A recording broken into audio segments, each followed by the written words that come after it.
Before we start today's show, we wanted to talk briefly to all of our wonderful listeners. We are quickly coming up on our 100th episode, and we want to celebrate that with all of you. To do that, we would like to hand over the microphone to you. We'd love to hear about your favorite episodes, why you keep listening to us, when you shouted at us the most, what you think we should do in the next 100 episodes, basically all of your thoughts about Pop Culturally Deprived. Like Mandy says, we really want to hear you during the episode, so there's a couple of ways you can do that. We have a SpeakPipe account, so you can call and leave a short message. That's speakpipe.com/eloquentgushing. And you can also record yourself by any means, phone, a mic, podcasting equipment, talking through two cans tied by a string, and you can email them to us, podcast@eloquentgushing.com. So Matthew, what are you hoping to hear from folks? I actually really want to hear where people have discussed or recommended our episodes to other people. Like, where has Pop Culturally Deprived come up in conversation? Somehow, like, it always seems to come up for me, like, oh yeah, we had this conversation on the podcast about that film, and here's a thing that we said. And I mean, I talk about films a lot, so that's probably fair. Right. How about you? Well, mostly I want to hear the things that I already mentioned. I want to know what folks loved. I really want to know when people argue with us, especially if they're like listening to us in the car and they're just shouting at us because they either agree or disagree with us. I love to hear about those things. Or even things that you've just simply thought that we've gotten wrong. Have I hated a movie that you just absolutely loved and you need to tell me about it? Tell us that. Tell us why you listen. You do have some time before we record our 100th episode, but this is our formal request to hear from you and be a part of this milestone. If you don't want to speak, you can drop us something in text form that we'll read out, but I love having other people's voices on here, so it would be amazing to hear from you. The deadline to be included is November the 28th of 2018, in case you're hearing this in the future, and we've already released like 300 episodes. Yes. So you have plenty of time. So there is no excuse for not getting us something. So now we will get on with this week's show.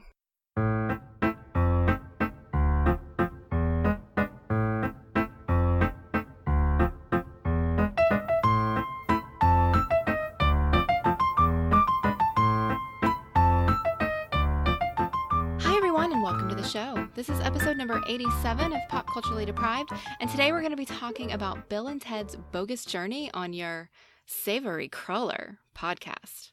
I'm Mandy Kay. And I'm Matthew Vose. So, Mandy, I'm skipping all the conversation. This is one of my favourite comedies, sequels, films of all time. Did you like this? You need to let me know now. Okay. Yes, I did. Otherwise, this was the shortest blooming episode ever. Okay? No, we have things to talk about. I did enjoy it. I laughed a lot. Okay. Phew. Right. Hi, Feel Mandy. How's now? it going? Yeah. Okay. Yeah. No, it's good. We get to talk about Bill and Ted. Nice. Excellent, I should say. So we covered this, a few months ago now, the first one. I think you enjoyed that one? Oh, I did. Absolutely. A lot? Yeah. Did you know it had a sequel before you watched that, before we talked about it? No. Okay. Which is why I've never watched this one. Okay. I mean, clearly I had never watched the original either, so I wouldn't have watched this one. And we talked about that on the last one. My perception of stupid humor back then was right. Incorrect and misplaced. But yeah, I had no idea Bill and Ted had a sequel until I met you. Okay. And now you do, and now you've watched it, and now it's amazing, and it's one of the best sequels ever made. Because actually, we had a big conversation about sequels when we did The Godfather Part 2. We did. Because that is a great sequel, and this is, for me, another example of a sequel that does better than its first film. Okay. I think that's going to be a conversation for us to have once we get to the meat of the conversation, the discussion. So. Okay. All right. Before we get started, though, I'm going to give a little bit of the history of this movie that I did not know existed until recently. Bill and Ted's Bogus Journey is the second and last to date film in the Bill and Ted's science fiction comedy franchise. Released in 1991, it was the directing debut of Pete Hewitt. Nearly everyone from the original cast reprised their roles, and they were joined by William Sadler as the Grim Reaper and Joss Ackland as villain Chuck Denomalos. It was originally to be called Bill and Ted Go to Hell, but they changed it because they wouldn't have been allowed to advertise it on TV until after 9 p.m. It did modestly at the box office, returning nearly double its $20 million budget. Critics gave it mixed reviews. Roger Ebert gave it 3 out of 4 stars, writing that it's the kind of movie where you start out snickering in spite of yourself and end up actually admiring the originality that went into creating this hallucinatory slapstick. While his counterpart Gene Siskel gave it only 2.5 stars, though he did think it was better than the first. Marvel Comics created a one-shot comic book adaptation of the movie that was so popular they commissioned a spin-off series, Bill and Ted's Excellent Comic Book. It ran for 12 issues and featured original stories, including the disastrous results of Death taking a vacation. Have you read those, Matthew? No. You did know they existed, though. I did. Okay. I think the thing that I know is there's a bit that they didn't put in the film, which I would have quite enjoyed, which is that Bill and Ted die again. I think the robots kill them again during the Battle of the Bands. Oh. But because they've beaten death 4 times, they can get resurrected again. Okay. Which is a really nice idea, like build on the gag that you had earlier. Right. But I also appreciate the expediency that final scene gets dealt with. Yes. We'll come to it. I'm getting way excited about this film. All right. Did you also happen to know that originally this movie was going to be completely different and very similar to the first one? In that the studio wanted Bill and Ted to go into literature and meet historical literary figures. Okay, that's cool.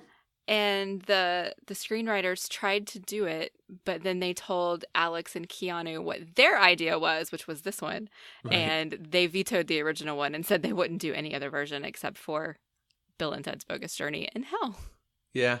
I feel this is the better idea, but I can see that one as a really good idea for a sequel. The same idea done slightly differently.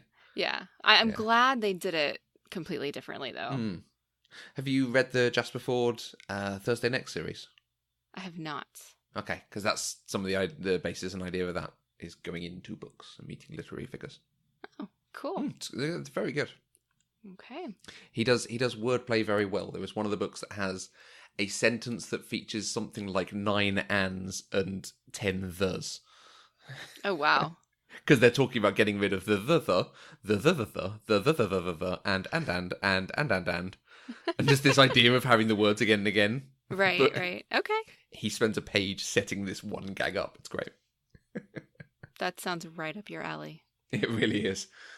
And it's funny, the whole go to hell thing, that's like what we heard with Ghostbusters 2. Mm-hmm. That was part of the idea for that sequel, or part of the idea for Ghostbusters 3 was them going to hell and using wands to defeat things. Okay. And interesting that this one, they did it, and did it very well, and in that one, they just did a sort of fairly standard sequel. Right, right. All right, well, if you have not seen Bill and Ted's Bogus Journey, evil doppelganger robots are sent back in time to kill Bill and Ted to prevent the future that worships them. Bill and Ted defeat death at board games in order to come back to life to save the princesses from their evil counterparts. Then they win Battle of the Bands and start a most triumphant career. Most triumphant. Most triumphant. How did you manage to watch this? Is it available anywhere over there? I didn't think to look because it turns out Joseph owned this one too. Nice. Which makes sense. If you own the first one, you're probably going to own the second one. It just didn't occur to me to check. Up until May, I only owned this one. Oh, okay. That's because you bought like a double feature in May, didn't you? No, I bought the Blu-ray in May for us doing the episode. Because it wasn't available anywhere. So I was like, well, I might as well get the Blu-ray because I want it. But this I have owned since, it came out on Blu-ray. Oh, I see. You had this one, but not the first one. Yeah. Okay. All right. So I watched the DVD, but it is available on Netflix over here. Cool. Yay, Netflix. Okay. You said Peter Hewitt is the director for this, and we have an addition to our cast, or the core cast. We have William Sadler. Do you have any experience of them? No. Pete Hewitt, no. Just this movie. Okay. I looked at his filmography, and I haven't heard of any of those things. Oh, he did The Borrowers in 1997. Nope. He did Garfield the movie. Okay, I've heard of it. Haven't seen it. And he did what appears to be Home Alone 5. Yeah, I didn't know Which- Home Alone went that far. No, I knew it had 4. I keep seeing the 4-pack everywhere, but there's a 5th one called The Holiday Heist, as though like, oh, this is the Christmas version of the film. Right? What astounded me was Home Alone 5 stars Malcolm McDowell. Like a Really? legitimate, proper actor. Okay. So, going to be watching that at Christmas. Right. Okay. We have previously talked about William Sadler because he was in Die Hard 2. Mm. And at that point, I mentioned I knew him primarily from Roswell. He was the sheriff. Right. And I've seen him in a few other things. And when we talked about him, I said there was another film I knew him from. Yeah, it's this one. Oh, it was this one. Yeah. It's so funny because I didn't realize it was him at first. Right. Because I couldn't pick up his voice. Like, I was like, his face looks so familiar, but it's hard because he's bald, wearing a hood, all the makeup. But I was like, I know that face. I can't figure out who it is. And then I kept trying to like pick up on it. And finally I was like, is that William Sadler? And then I looked it up and it was. He does the accent really well. He You may does. challenge me to a contest. No one has ever won. It's really good. Yeah, no, he did it fantastically. That's all I'm going to say about that. Okay. I was going to ask you about similar films and like great sequels or comedy sequels. There is a film I need to ask you about. Have you ever seen The Seventh Seal? I have not. I didn't think you would have done. I did learn that this kind of parodied that a little bit. I think with the challenging death bit, I think just that bit, right? Oh, half of it is a parody of it. Oh, okay. The sort of existential analysis of the afterlife and what life means and so on. Okay. But The Seventh Seal, a 1957 Swedish film where Yes. a man plays chess with death, which itself has been parodied, this idea of playing games against death. But that is the death with the pale face and the black robe is very much kind of how we picture him in media these days. Mm-hmm. And that it draws a lot from that film directly. Okay. Have you ever seen the film Last Action Hero? I have, but it was a very long time ago. Okay. Do you remember that the magic ticket makes death come into the real world? No, I just remember okay. there's a red sports car and Arnold Schwarzenegger is a toy that comes to life.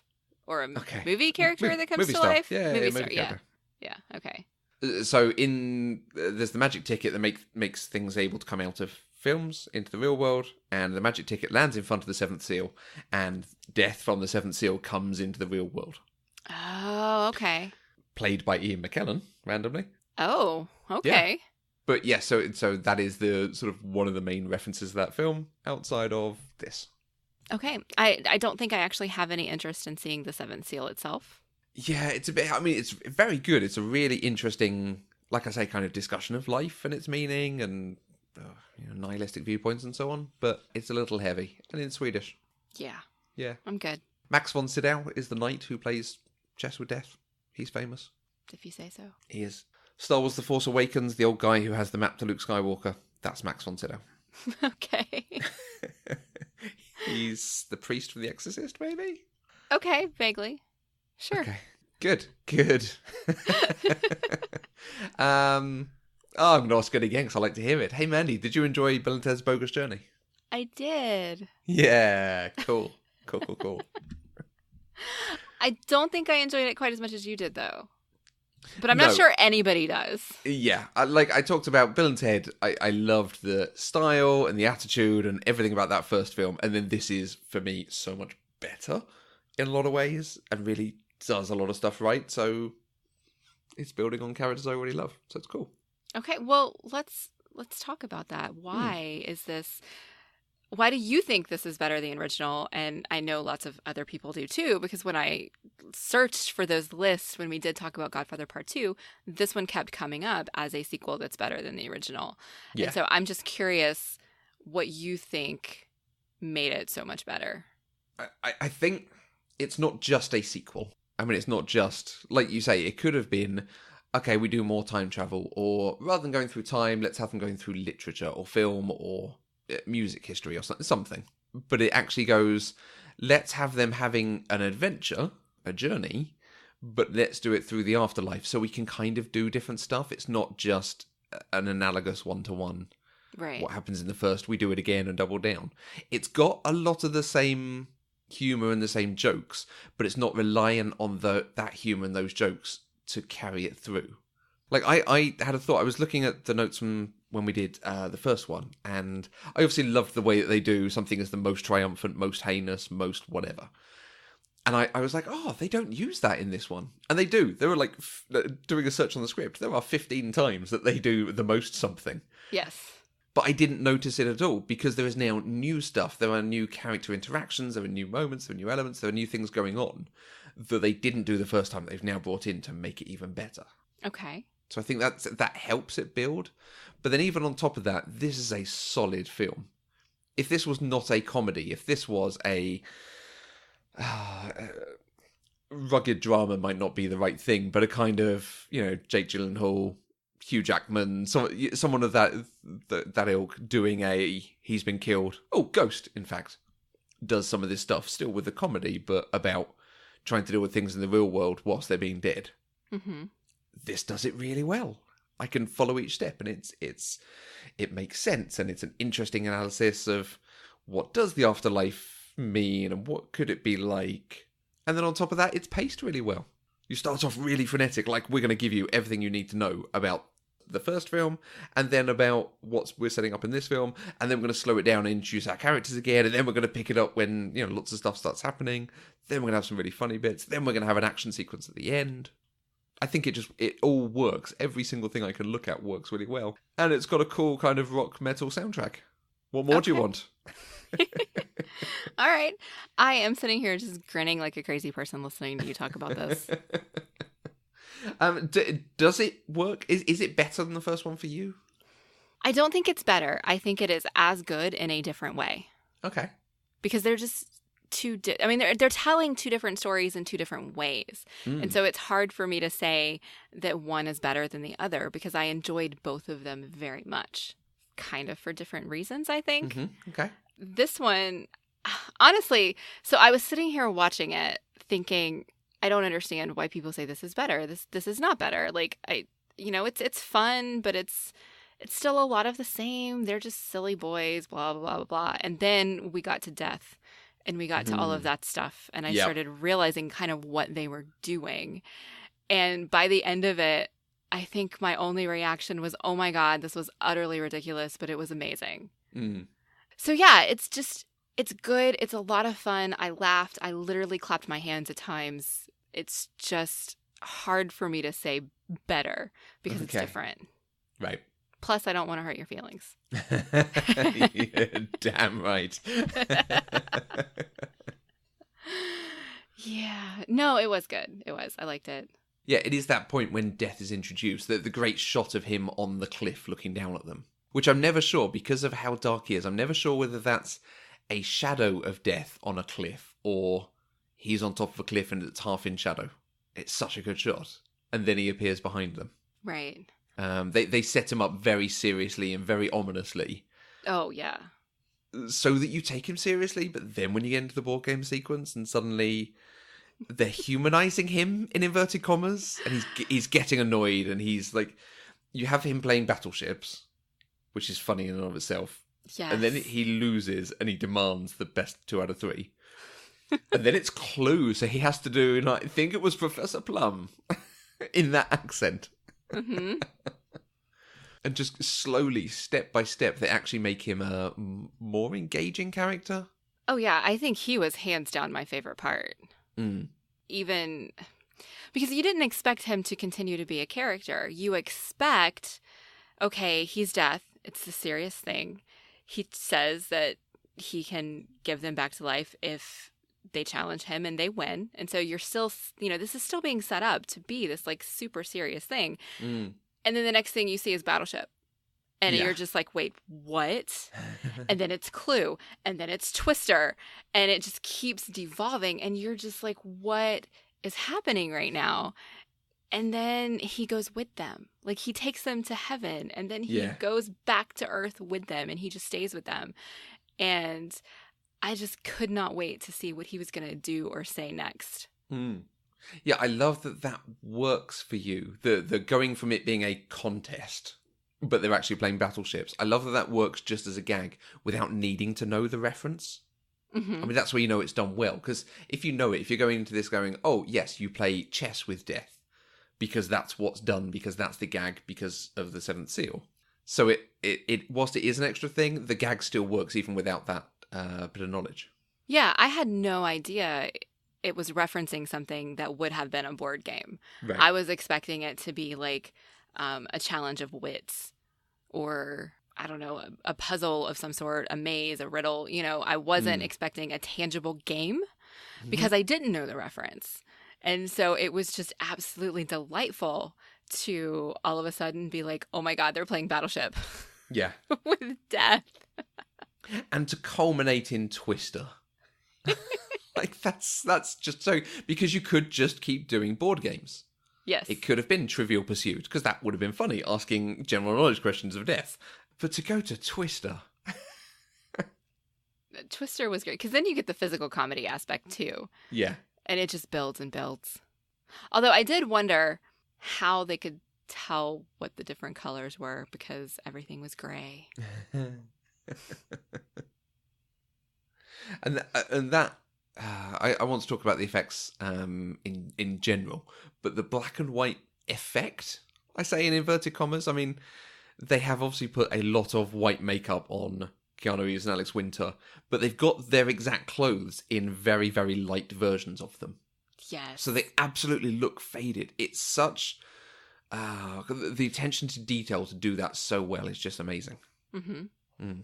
Yeah, I picked up on that right away, and I liked it because it is such a minor piece of detail. Because you would think that they would just try to desaturate the color, like digitally, or however they would have done that in 1991. But they actually went and made brand new clothes. Yeah, that just didn't have color, that were the exact same, and it was nice. It was nice. Brilliant. Very clever. Yeah. So when I was looking up information about this, I was surprised to discover that there were multiple references to Star Trek in this movie, which of course made me go, okay, that's exactly why Matthew loves this movie so much.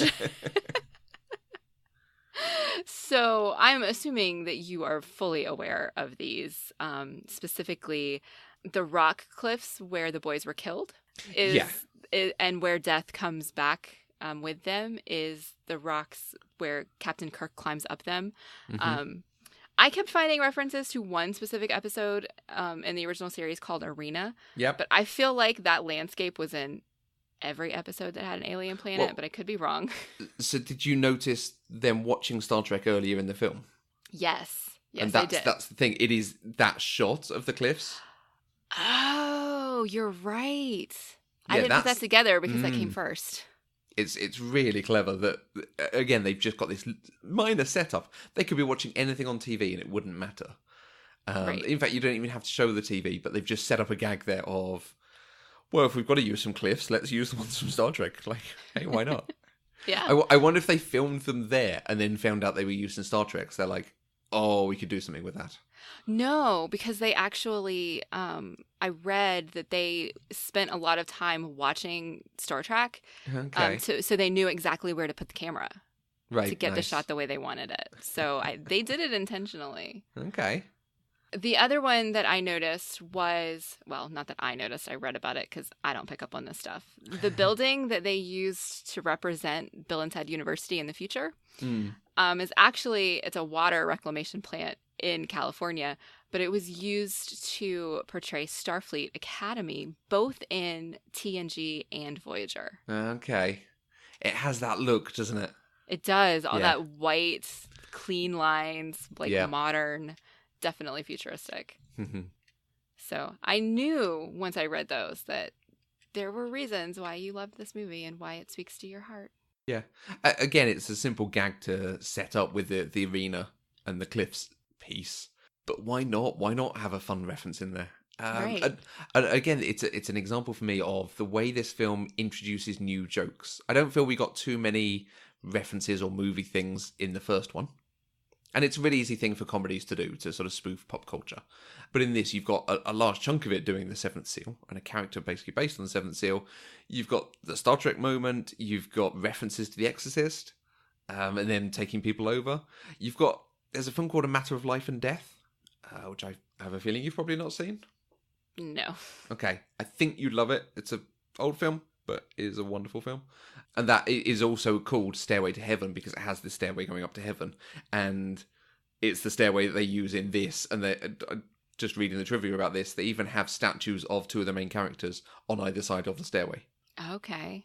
But again, it's using a sort of classic way that we visualize heaven and God. Mm-hmm. And they throw it in here because why not say that sometimes you get it right? Right. Okay. Yeah. I am glad that they chose not to actually portray God. That we just got the voice. Yeah. Because I was thinking, oh my God, who are they going to have to play God in this? Like, I couldn't even imagine. Yeah. And then they just did the voice, and I think that was spot on, the right call. Mm. I mean, Alanis Morissette wasn't famous yet, so everyone would have gone, hey, who's she? Right. Exactly. Exactly. Yeah, it is interesting that it's a heavily Judeo-Christian afterlife that's portrayed. Yes. Do you think that's fine? Could they have done more there? What are your thoughts on it? Did it even stand out to you?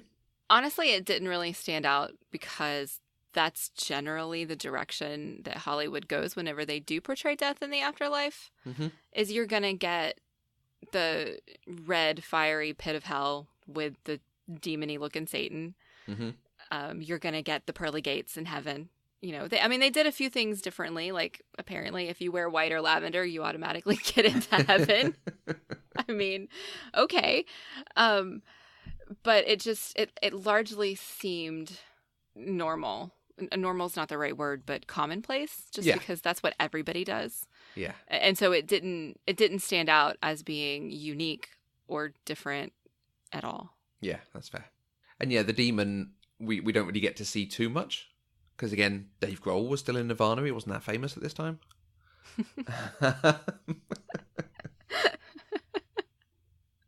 I did like that they called him Beelzebub. Beelzebub. Yeah. Yeah, that was great. How are we going to get his attention? Sign of the devil, dude. Did you know that in the scene with young Bill, with his granny as Preston Esquire, Alex Winter played the granny? Yeah. Isn't it great? It's fantastic. And, I think it's really good old person makeup, and he does the part really, really well. But yet watching it, Catherine was like, that's Alex Winter, isn't it? Oh, see, I didn't even pick up on it. I was just like, wow, that's a crazy old granny. And I was also still having a moment of incredulity at some authenticity moments in this movie, which is ridiculous. Oh, yeah. Ridiculous. But I think that's probably why I didn't catch it. I read about it later. Okay. Like what? So it makes absolutely no sense to me that Bill and Ted, who are not evil spirits, they just happen to die. They're clearly not evil. So they go to the seance to try and get help. And it's Missy who's running the seance, right? Yeah. Okay. So Missy gets freaked out and decides that she needs to banish the evil spirits, and they get banished to hell. But they weren't actually evil, so I don't understand how they got banished to hell. That's where I got stuck. A spell to banish spirits, though. And they are spirits. But the book was actually called The Riddance of Evil. Okay. Angel got sucked to hell, and he was Angel. Okay. I understand how ridiculous this is. I do. But I was like, why are they here? I don't understand why they're being, tortured like this. I just didn't want them to be tortured in hell, that's all. I think it has to for the plot. You're right. I like that as a way of getting them to hell. I think that is actually a very clever way of doing it. Just get them there. Just someone casts a spell and they end up there. Yeah. It's not okay, we have another contrivance kind of action sequence that ends up with them moved. Mm-hmm. I mean, that's effectively what that scene is anyway. But I like it as a contrivance. Is I think what I'm saying. That's fair. That's absolutely fair. I'm just, saying that's what I got stuck on. Mm-hmm. In this wholly authentic movie. So we mentioned William Sadler earlier as Death. Yes. as the Grim Reaper. He is also in the film as the dad of the British family. Yes. Yes, and that is his family. Yes. Now, the thing that I love about that is I can actually remember watching this and going, wait, the British family's having breakfast, but it's like nighttime. Oh, no, wait, time. And it's another example of where this film just pays so much attention to detail on everything. Mm-hmm. Like, yeah, of course. If it's midnight-ish in San Dimas, it would be about 8 a.m. in the UK. So they'd be having breakfast. Right. And then in the Asian countries and the Russia that we see, yes, it would be during the day, if not in getting towards the evening. Right. Very nicely done. Like, just as an example of the attention to detail, but all the way through, like, they don't waste any moment. They can do lots of different gags about, he punches him and then we have the reference to the metal. Just everything's moving on to give you a bit of information to set up something for the characters or a really good gag. Anytime they can put something in that's funny or useful, they do it.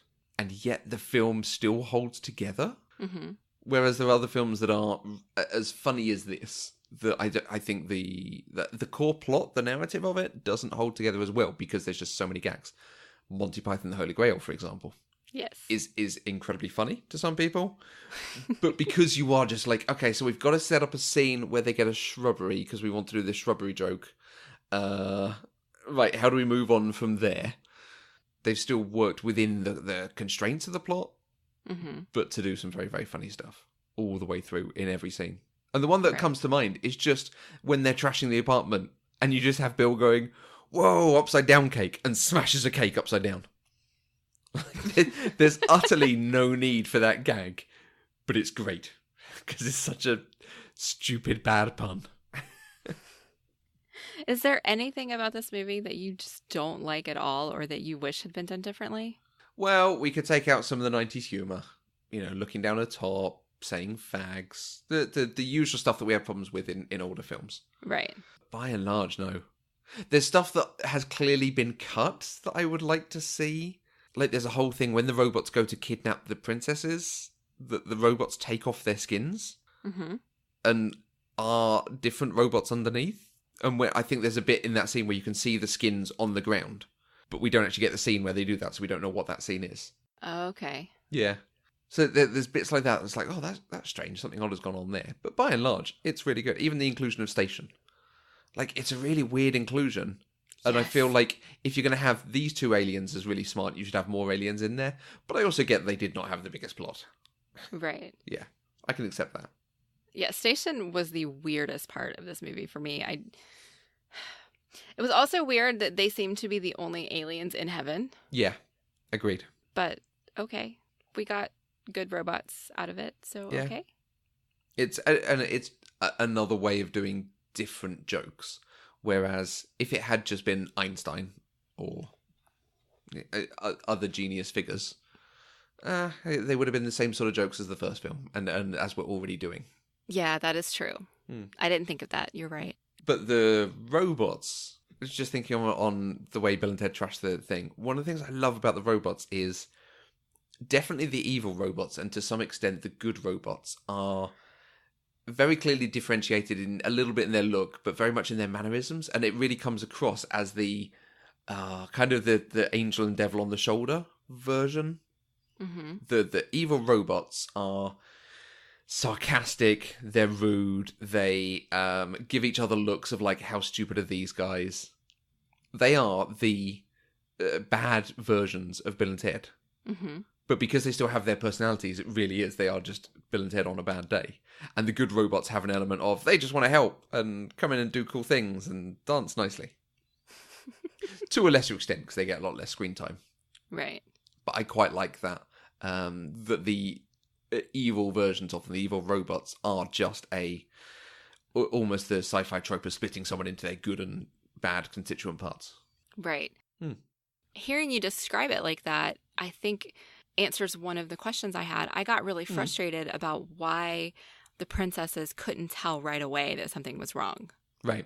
They just thought they were being mean, and so they left. And Yeah. I'm sitting here thinking, no, Bill and Ted would never do that. And I guess hearing you describe it, as if it is just Bill and Ted having a bad day, because they did keep their personality so on point, does make that make a little bit more sense. I mean, it is really obvious, but it's really obvious to us. Right. Because we kind of know what's going on. But yeah, I could see it. Okay. What else you got? I know there's so much you want to talk about. Well, that's kind of it without me gushing. I know I've been gushing already, but I've been trying to keep it to why is this good and why do I like this? Do you think the film holds up without seeing the first film? I think was one of the interesting questions. By and large, yes. Although there are a few things that would kind of be questionable. Just because without understanding why the future is the way that it is. Yeah, which true. Is kind of the basis of this movie. I think that that's something that would need to be explained. And then just understanding why they're calling the girls princesses and why she had a 521st birthday. Yeah. Those were really nice continuity things from the first one that help it be a sequel without it being, like you said, it's not strictly a sequel because it's not continuing the same story. It's just continuing the world. So yeah, I think we don't learn anything about Bill and Ted in the first one that we need to know to understand the Bill and Ted in this one. Yeah. I mean, in this one, even more so than the first one, they're largely interchangeable anyway. Yes. So there's nothing that they're bringing to the parts except for their personalities, which are just two dudes having fun. Yes. But would you say it's worth watching this one without watching the first one? I would say that I would recommend people watch the first one and then the second one. And then if they wanted to watch the second one over and over again without ever watching the first one again, that would be okay. Okay. But yeah, there's no reason not to skip the first one, I think. Right. Exactly. Because they're both actually really good. Shockingly enough. Okay. Did you have any favourite things from this that we've not covered? Well, we've already talked about William Sadler, like, in depth. Absolutely delightful. My favorite thing that he did, though, was when they were in the Builder Emporium and he walks by the guy who's smoking and he says, "See you real soon." And the guy puts out the cigarette. I thought that was wonderful. And then it got even better because I found out that that guy was actually Pete Hewitt. Yeah. Which just makes it so much better. I love it. Right. The other thing that I didn't actually write this in our notes, but I really appreciate that this sequel didn't do what most sequels do when it comes to the women. Most of the time, what happens is in the first movie, the boy gets the girl. And in the second movie, that girl is gone. He's got a different girl. And in this one, while the actresses were different, they were still with the same two girls. And that was an important part of the plot because the whole reason they wanted to come back wasn't because they didn't want to be dead. It was because they wanted to save the girls from the evil robots. Yeah. And I really liked that. Yeah, so they are damseled, but there are times that it is a legitimate way of writing a story. Like, we don't want to see it all the time. We don't necessarily want characters who that's their only purpose for being. But it is what it is in this case. Yeah, but I guess from my perspective, I don't see that as being their only purpose because they become part of the band. They're already, when this movie starts, they're already part of Wild Stallions. And they're part of the band that becomes the basis of the world later on. You know, and so they're integral to the future.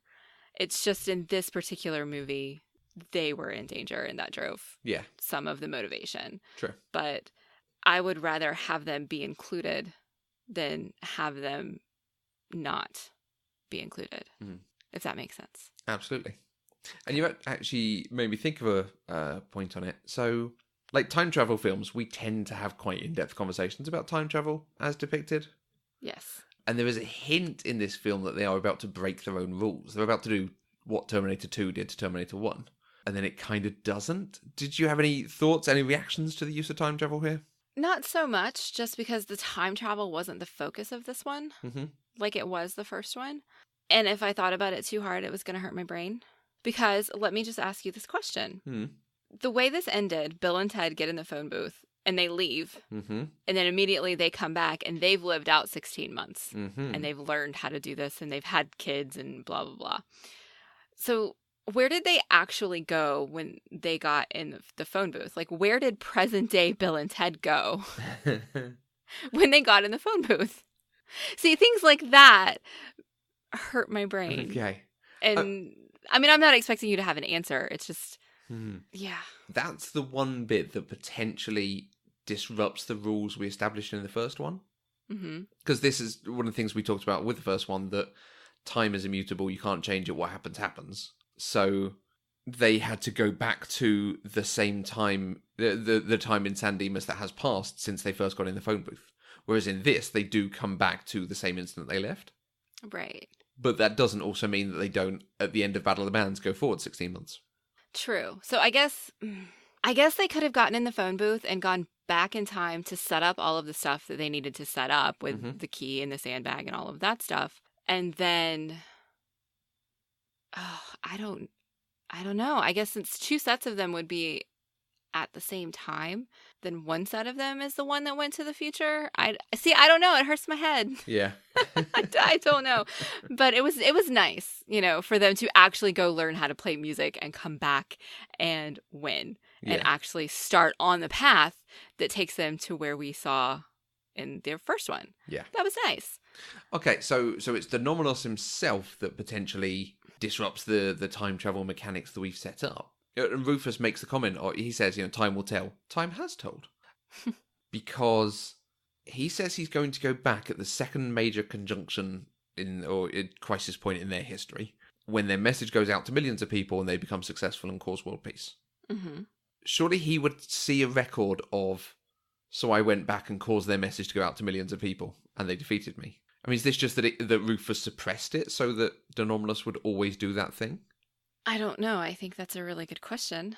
But, I mean, it's time travel. It's the time travel paradox that you're always going to have, because if time was immutable and things were always going to happen the way that they happened, then why in the first one were they so worried about the future not coming to pass? Yeah, I'm not sure they're worried. They just know they have to send back the phone booth so that they could do the thing that gets them the A. Okay. Okay. But I do like this, that it implies the rules are going to change, and then it ends up with, no, actually, the rules are still the same. It's Denominus going back that causes them to get their message out around the world. Yeah. Yeah. It's very nice. What about you? What did you love that we haven't yet talked about?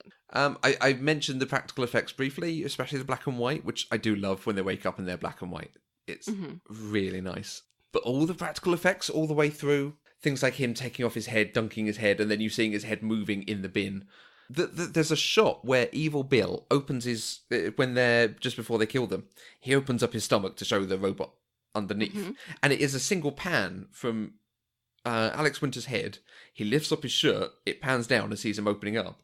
So clearly he's then sort of stood behind some prosthetic thing that he then opens up to show this.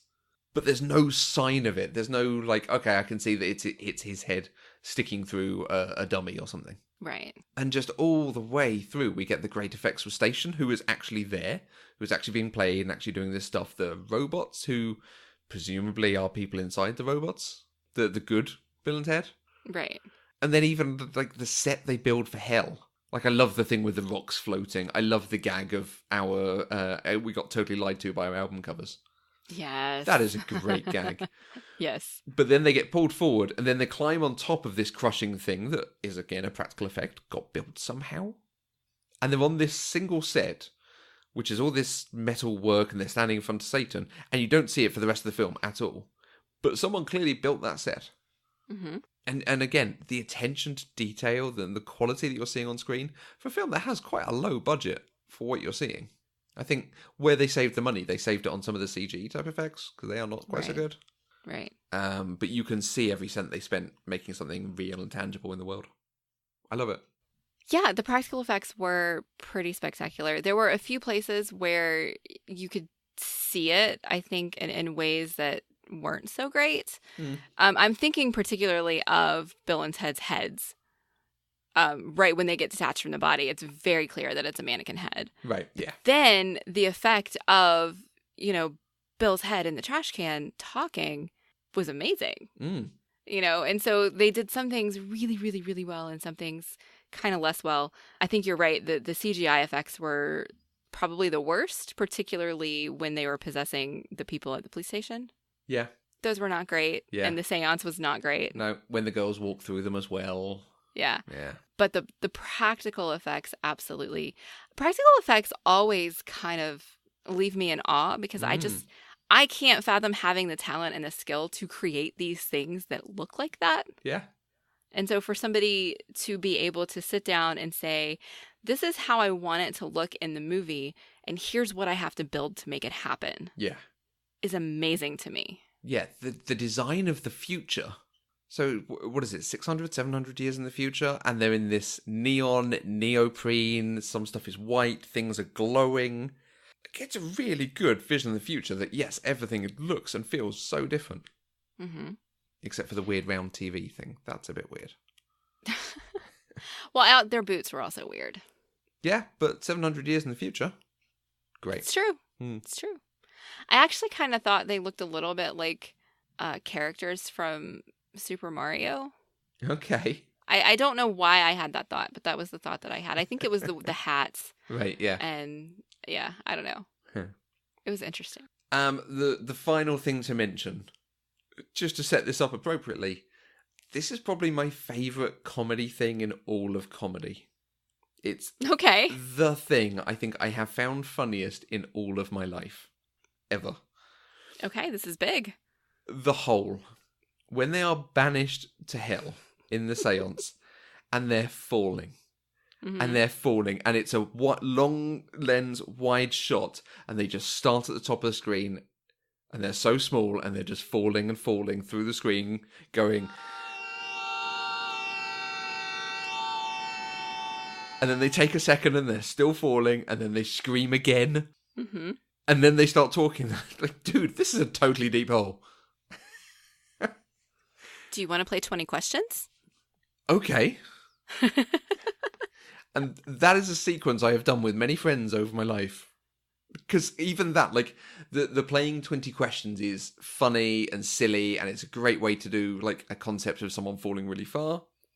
But the fact that the 20 questions is, I got one. Okay, are you a mineral? Yes. Are you a tank?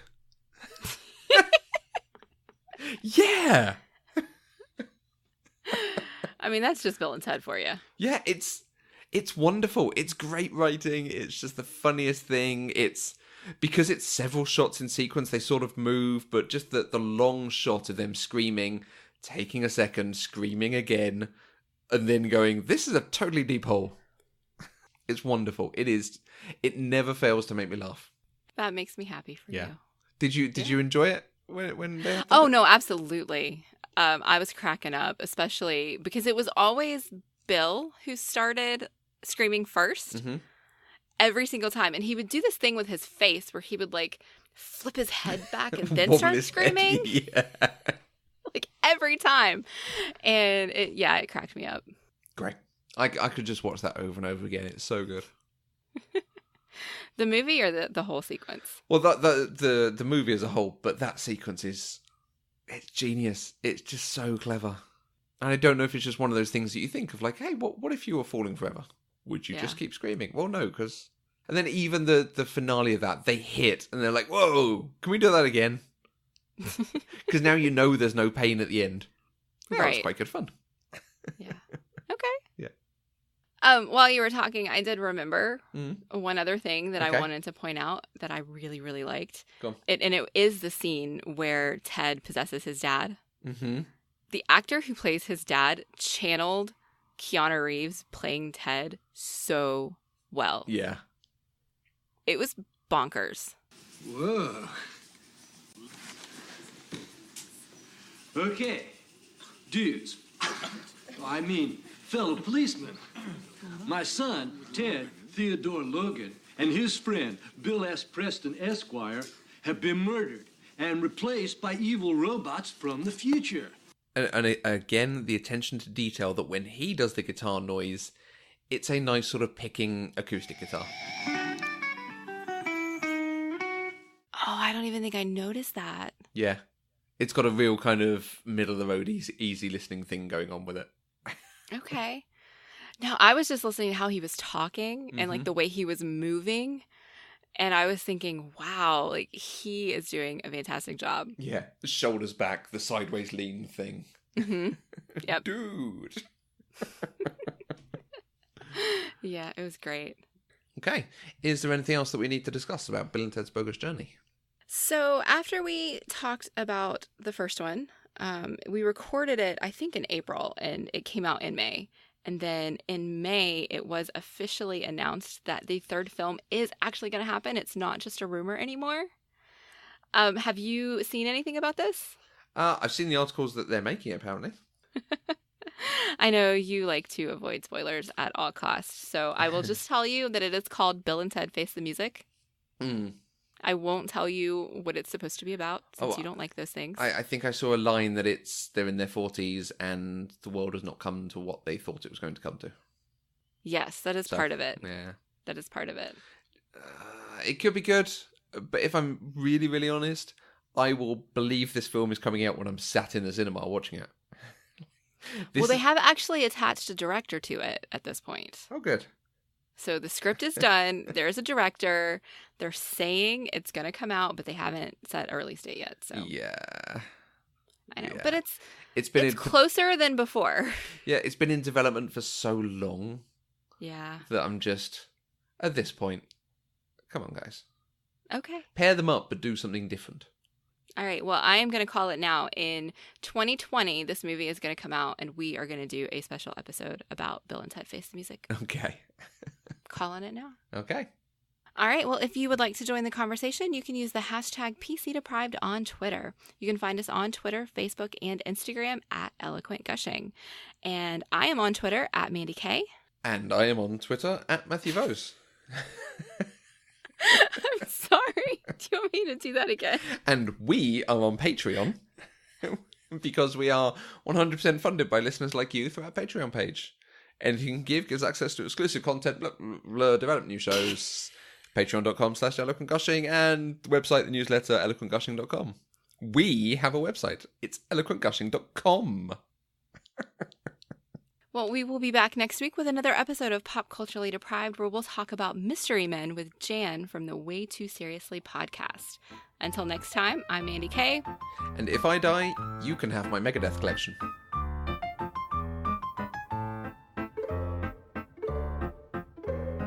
Pop Culturally Deprived is an Eloquent Gushing production. For more information, please visit eloquentgushing.com.